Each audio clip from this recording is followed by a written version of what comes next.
قرآنا عربيا لعلكم تعقلون نحن نقص عليك أحسن القصص بما أوحينا إليك هذا القرآن. My name is Abdul Wahab Trevor Falk, and I'm the author of Arabic Morphology for Beginners. As previously mentioned, we're going to be conducting a series of videos to assist anyone who is interested in furthering their studies of the Arabic language by covering the science of Sarf. You're either at this video for one or two reasons. Either you have purchased the book available on Amazon, Arabic Morphology for Beginners, or you're simply someone who is surfing the internet interested in the science of Sarf and you came across this video. Either way, I want to say thank you. The Prophet Muhammad sallallahu alaihi wasallam, he said, "Man la yashkurun nas la yashkurullah."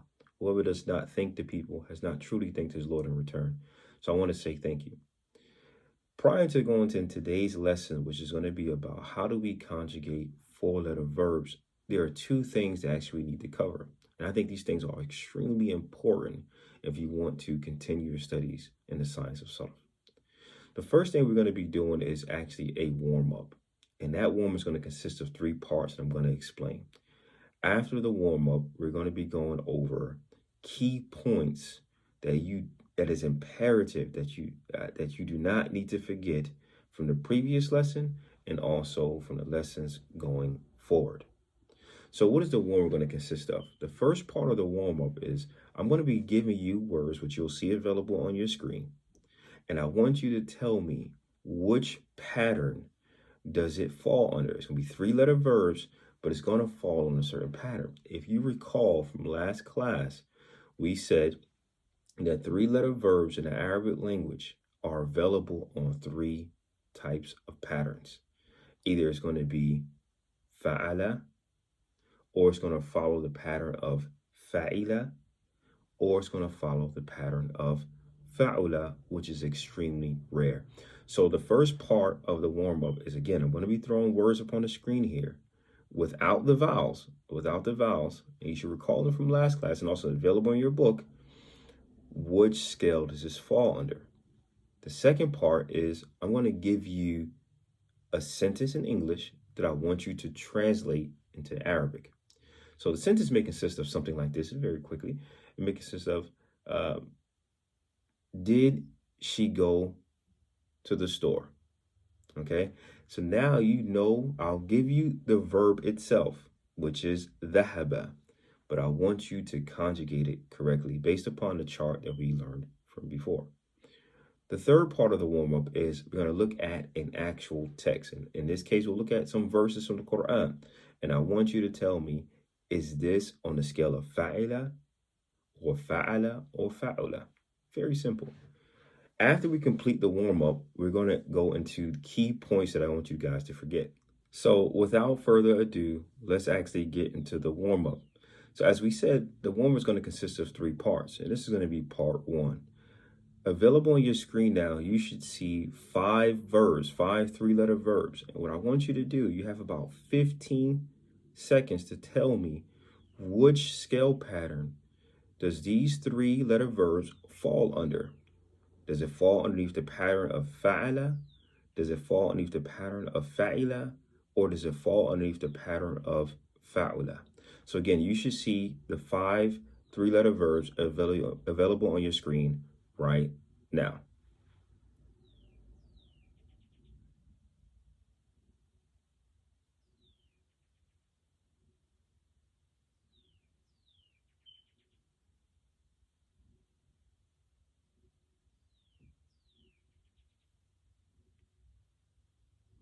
Okay, so let's actually go over the three-letter verbs.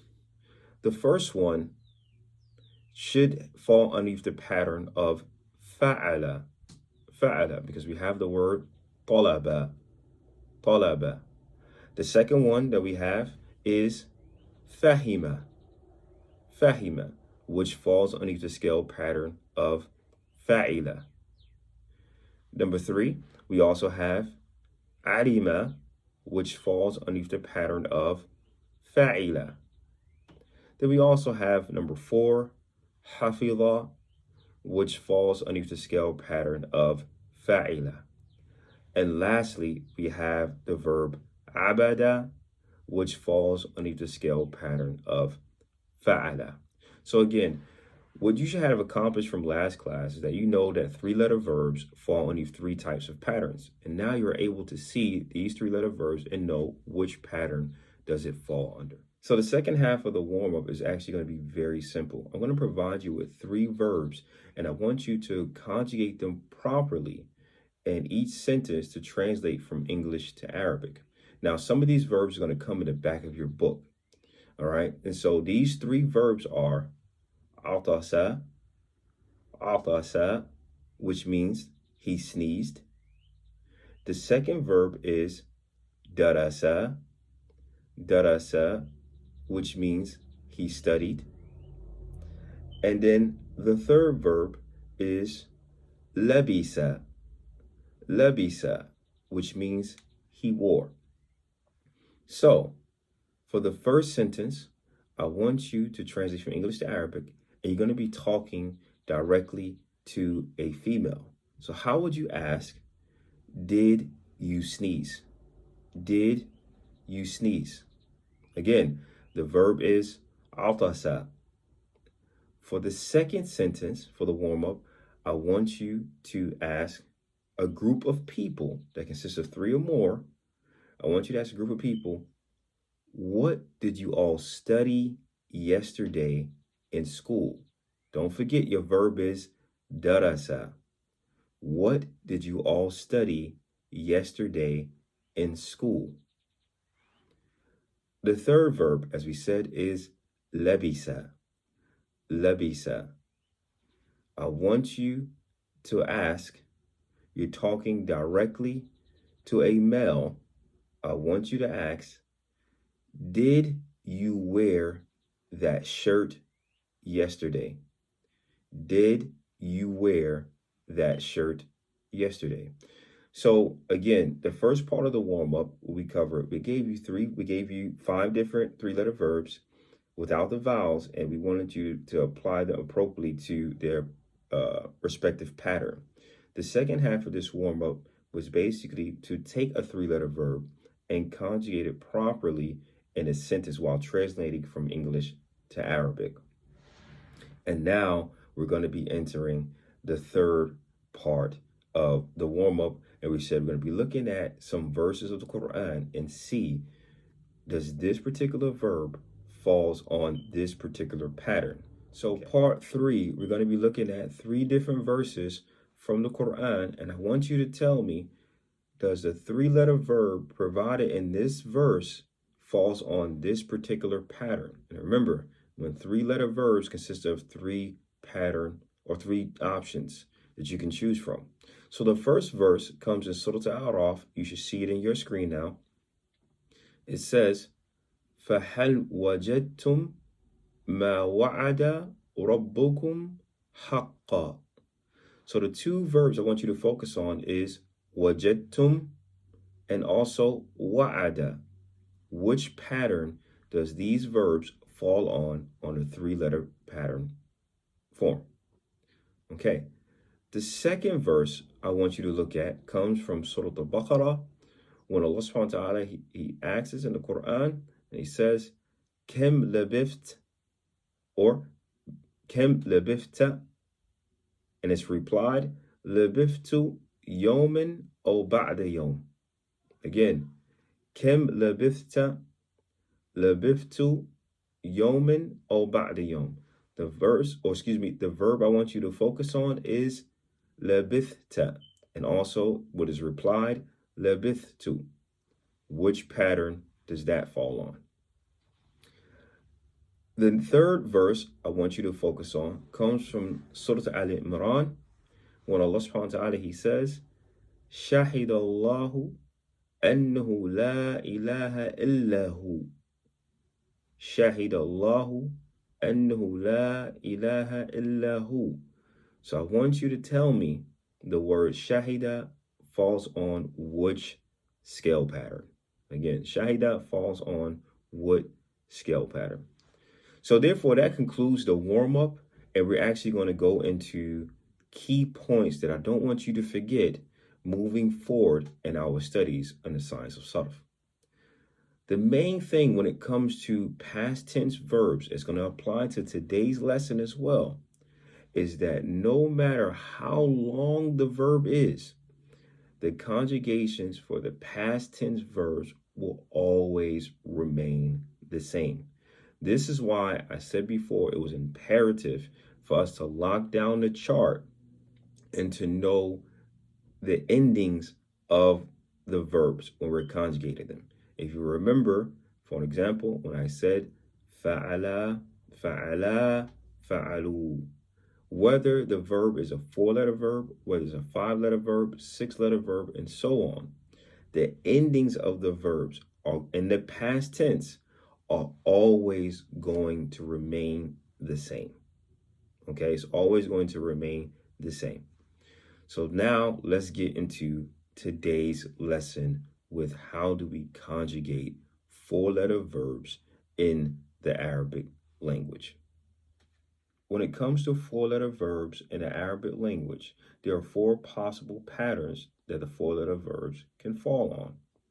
As you can see on your screen here, you either have the pattern of af'ala, meaning the 4-letter verb provided on this scale will resemble this pattern, af'ala, or you will find a 4-letter verb that will resemble the second pattern, fa'ala, or you will find a 4-letter verb that resembles the third option, fa'ala, fa'ala, or you will find a 4-letter verb that resembles the last pattern, which is fa'lala, fa'lala. Now, do not become intimidated just because how the verb looks. One key thing to remember is that no matter how long the verb is in the past tense, the endings will always remain the same. I need you to understand that the endings will always remain the same.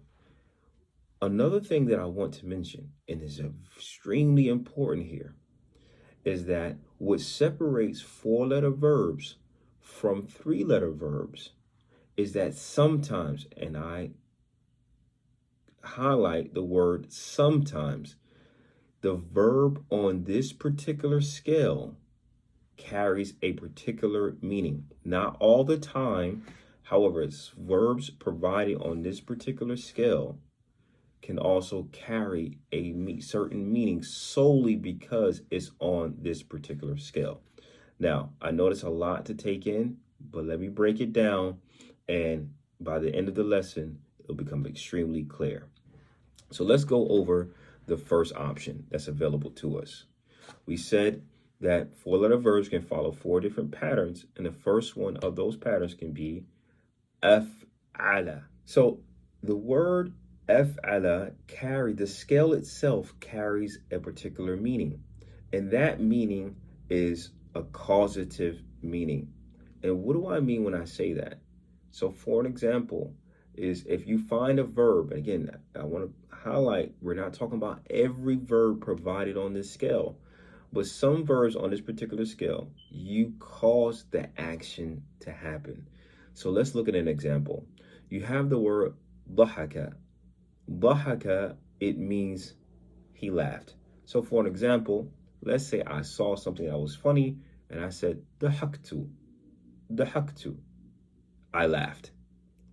However, how would you say he made someone laugh? And this is what I mean when I say the causative scale. He made someone laugh. In the Arabic language, to make someone laugh, we say adhaka. Adhaka. So how would you say I made Khalid laugh? You would say adhaktu Khalidan. Adhaktu Khalidan. Okay, and so again, I want you to understand that not every verb provided on this scale, carries a causative meaning. You find some verbs in and of itself that is on this particular scale and it has its own meaning. It does not serve as a causative meaning. But again, when studying the science of sarf, you will find that verbs on this particular scale sometimes carry a causative meaning, meaning you cause the action to happen. If you look at another example, you have the word saqata, saqata, which means he failed. But if I say asqata, asqata is to make something fall. Likewise, you have jalasa, jalasa, which means he sat down. But if you say ajlasa, it is he made someone sit. Okay? And so again, that is a causative option. Another verb pattern that is available to us when it comes to the four-letter verbs is fa'ala. And if you look at some sarf books, they refer to this scale here as your partnership scale. And what they mean by that is that this scale usually there are more than one party involved in the same action. So again, there's usually more than one party involved in the same action. Now, does that mean every verb that you find on this scale, does it carry that meaning? No. But usually you'll find that the verbs on this scale carries that particular meaning. So let's look at an example. You have the word anaqa, anaqa, which means he hugged. And a lot of times you're actually hugging someone, right? You're not necessarily hugging yourself. So usually there's two parties involved in the same action. So how would you say, I hugged my mom? I hugged my mom. I'll give you 5 seconds for you to think about that and conjugate it. And you can either write it in the comments below and it will go over it. So again, you have 5 seconds to translate, I hugged my mom.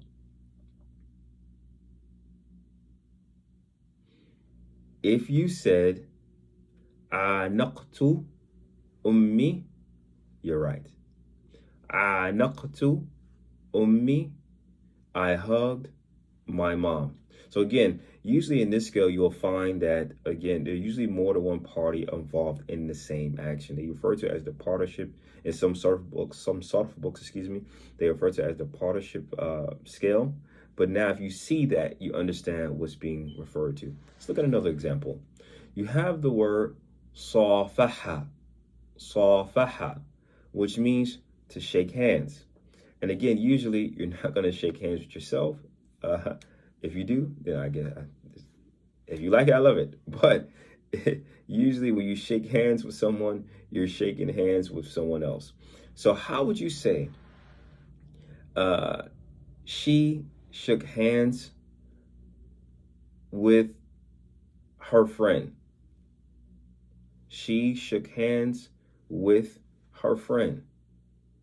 I'll leave that up to you for you to translate in the comments below. So again, she shook hands with her friend. So when referred to the scale fa'ala, fa'ala is usually referred to as the partnership scale, and you usually more than one person are involved in this particular action. Now I want to say this too, because I don't want anyone to get confused or feel overwhelmed. Is it mandatory that you have to memorize the meanings of each scale to further your studies in the science of sarf or in the Arabic language? I think that'll be kind of a split decision down the middle. I would say more so you need to understand how the scales work and how to conjugate them properly.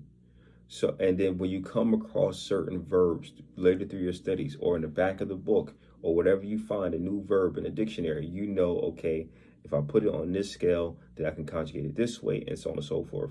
Because again, not all scales, not all verbs, even though put on that particular scale, will have that meaning. This is just an easier way of helping you memorize it. So yes, I would say it's a split decision, but both ways are equally important. Okay, so the third option that's available to us when it comes to four-letter verbs, sometimes you may find a four-letter verb that falls on this particular scale, which is fa'ala, fa'ala, okay? And again, some Sarf books refer to this verb also as a causative verb, a causative scale. Excuse me. So you'll find that verbs on this scale, you were the cause of this particular action taking place. So for an example, if you look at your book, you have the word khawafa. Khawafa. Khawafa means to make someone afraid or to scare someone. And we know that the word khawf is fear in and of itself, but khawafa is to make someone afraid. So how would you say, or to scare someone, how would you say, she scared her brother?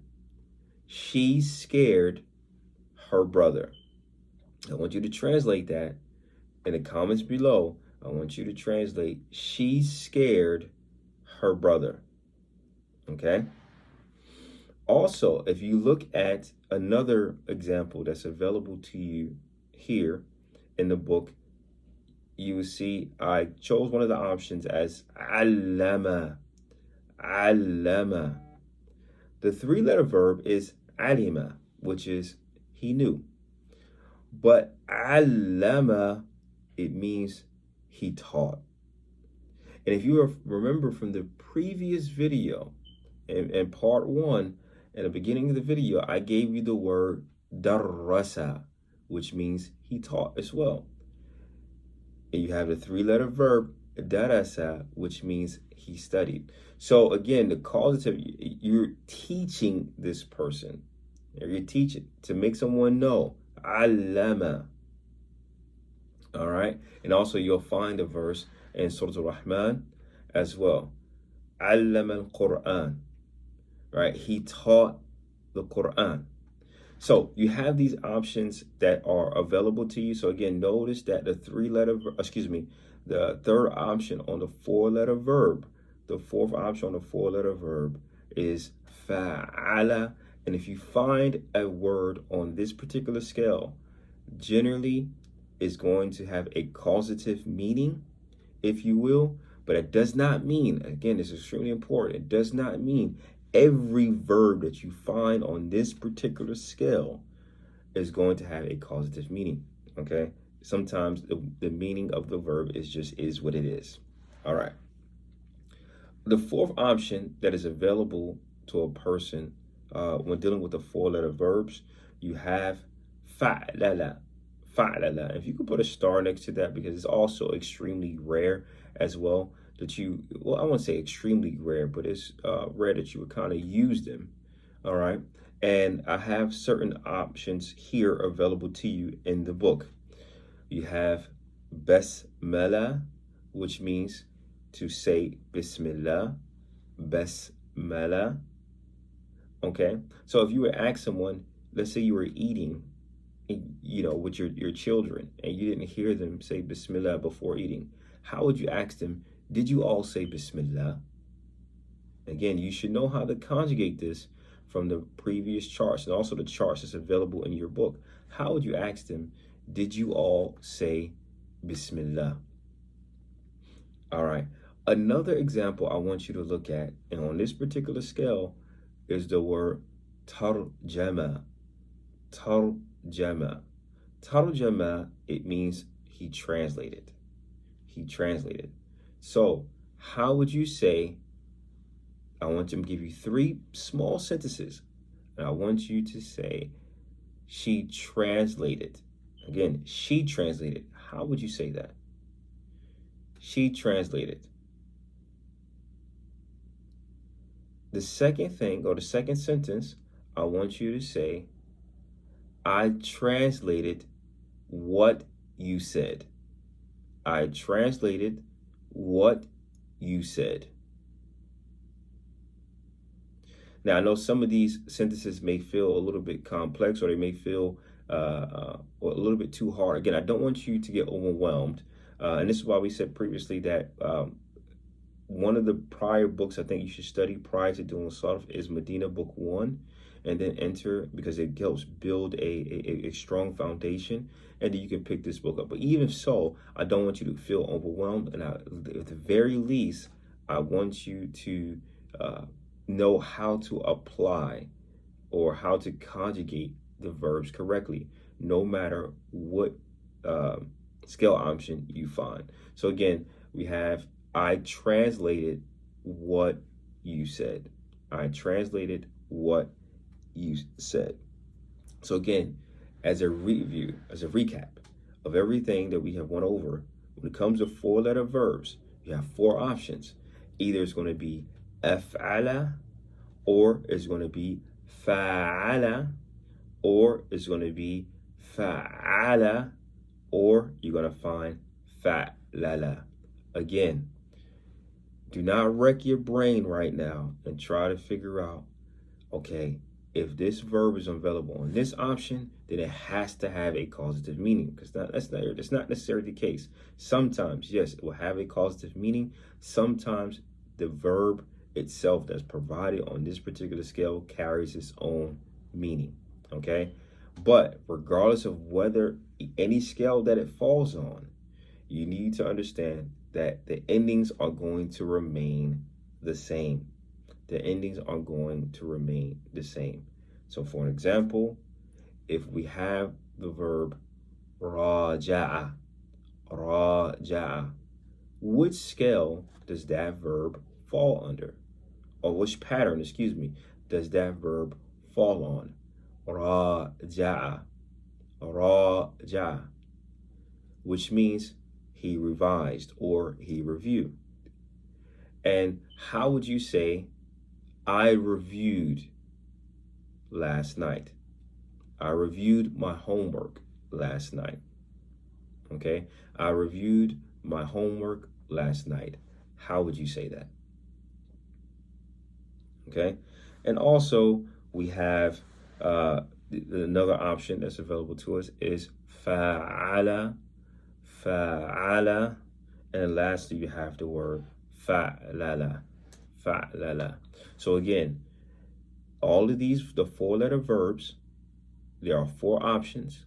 When conjugating them, the endings are going to be the same how we did previously on the last video. And also, the charts are available in the book, Arabic Morphology for Beginners, that you can find available on Amazon. I will also attach some of the charts patterns in this particular video, so it'll be able to assist anyone who wants to use the charts. I'm trying to keep the videos as short as possible and as detailed as possible.